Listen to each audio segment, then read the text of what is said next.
Sheerness, Kent, DDS Demolition was commissioned to clear a section of an old steel mill. The site covered an area of nearly 5 football pitches and needed high levels of planning and coordination to complete. The buildings were a strong mix of reinforced concrete, I-beam metalwork and heavy-duty pipework, with far more underlying complexity.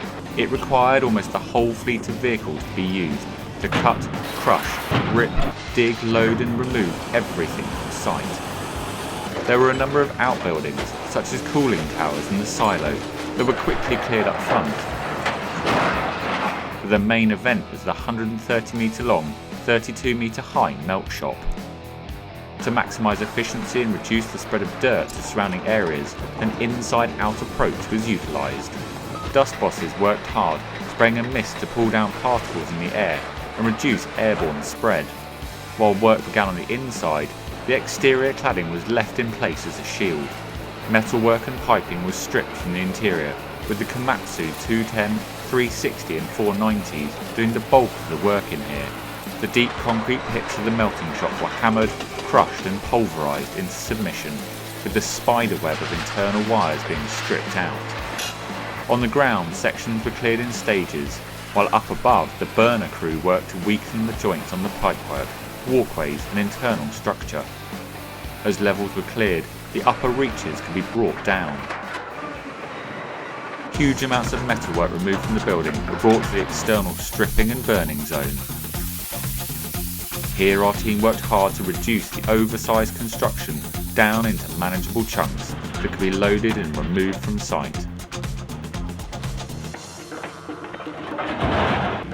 With much of the internals cleared out, we moved on to the outer shell of the melt shop. For this we used a Hitachi 1200 high reach, able to extend its crushing grasp out 63 metres.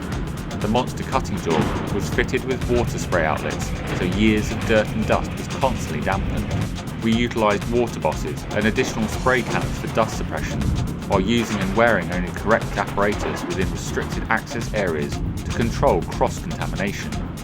Minimising dust spread was a high priority.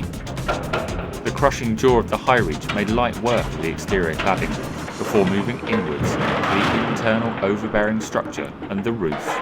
Some sections, like the boom rolling cranes, were supersized, but only a small push was sometimes needed to bring things tumbling down. The main skeleton was pre-cut in stages by the burner team, starting at the top, slicing the horizontals before heading to ground level, making pre-cuts in the stanchions. Finally, a gentle prod bringing them down too.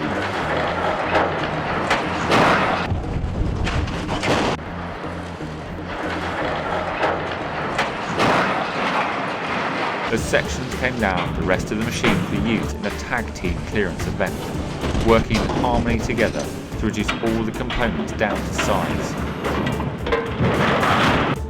It was a constant process of pulling down the main structure, moving it to the slice and dice area, loading and transporting off-site. The diggers even did the sweeping as they went. The final section had a pipe big enough to drive a Mini through, and was only metres from a neighbouring building. With final clearance work and rubble crushing completed, the land was left ready for the next phase of works at this prestigious site.